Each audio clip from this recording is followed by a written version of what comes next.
Hello, everyone. The Liberty Power Hour is on. Welcome to Freedom Watch, a 60-minute injection of raw liberty, streaming from the highly acclaimed Strategy Room on FoxNews.com. I'm your host, Judge Andrew Napolitano.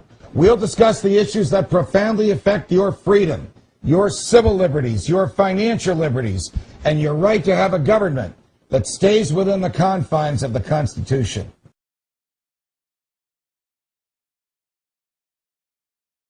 John Dennis, Bob Schultz, right? Do you have some kind of an announcement that you're going to make? Sure, I saved it just for you. Well, there's a lot of people watching and listening now who agree with the fundamental principles that we hold dear, and they hold those principles dear. What's the announcement that you want them to know about? Well, Judge, I'm concerned.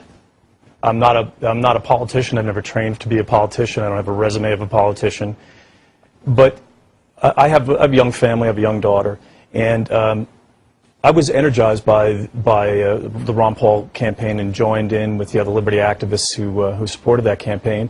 And I've decided that it's important that those of us who can actually deliver the message of liberty get out and do that. So with that, we formed an exploratory committee to look at a run for Congress in California's 8th Congressional District. And we all know, we're chuckling, we all know, even people that are off the set at the moment are chuckling, we all know who represents California's 8th Congressional District. Could that possibly be the loudest mouth and the farthest leftward of all members of Congress? It's none other than the great Nancy Pelosi. The Speaker of the House of Representatives herself. Right.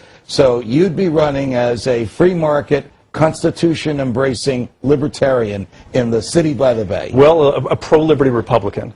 Not Okay. since Justin Raimondo, the great Justin Raimondo, ran in 1996, as she had to face these kinds of questions that it seems that only the liberty Republicans tend to ask. And I think it's a good campaign. I think the liberty Republicans are perfectly suited for the urban races. We offer something that maybe other parts of the Republican Party do not. In that we can reach out to the left on some of the social issues. Is there a real chance that you could get the Republican nomination? Since my guess is there's not much of a Republican Party Right. in the city of San Francisco itself. Well, you know, I'm actually proud of the Republicans who are in that town, because it's really not that easy to be a Republican in San Francisco. And there'll be some opposition, but you know, there's a lovely lady who's run before, but I think we'll prevail. And will she engage you? I mean, will she acknowledge you? Will you debate her? Will this be a real contest, or is this just a cakewalk for her? Which she, in the primary or in the general? In the general. I'm assuming you're going to get the nomination. Well, we have a couple of interesting tricks up our sleeves. Hopefully we'll get her attention and get her to join us in debate. We the People Foundation, tell us a little bit about it, and tell us what you think of this courageous young man willing to take on Nancy Pelosi in San Francisco, of all places. The Republicans can't even effectively take her on in Washington, D.C., and you're willing to do it in her home territory.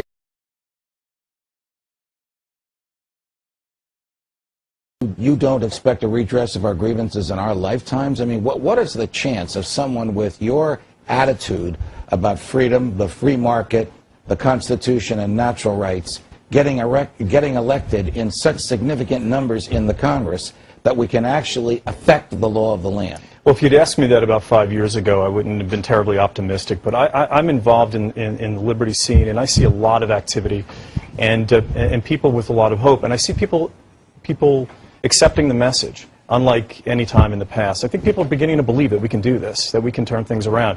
And frankly, we're the last great hope of the American experiment in liberty. And what are the issues in San Francisco? I mean, I would think, and I love San Francisco, it's a magnificent city.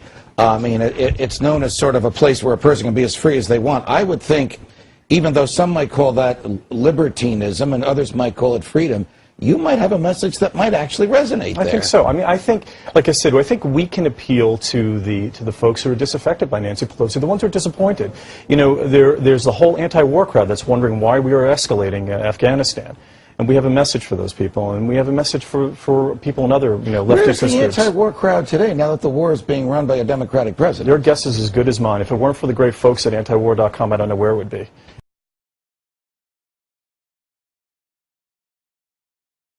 Anti-war, legalization of marijuana, issues that might resonate with your potential voters in San Francisco coming out of the mouth of a libertarian Republican. What do you say? Yeah, of course. And I mean, I think there's some of the heat is off of the marijuana issue because apparently the federal government's going to take a step back and not enforce the laws and leave it up to the states.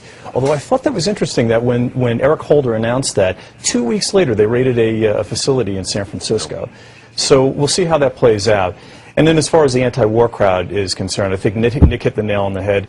But I also think that Obama is vulnerable on this issue, and I think that as the honeymoon wears off, that he's going to have to answer some questions to a lot of these constituencies.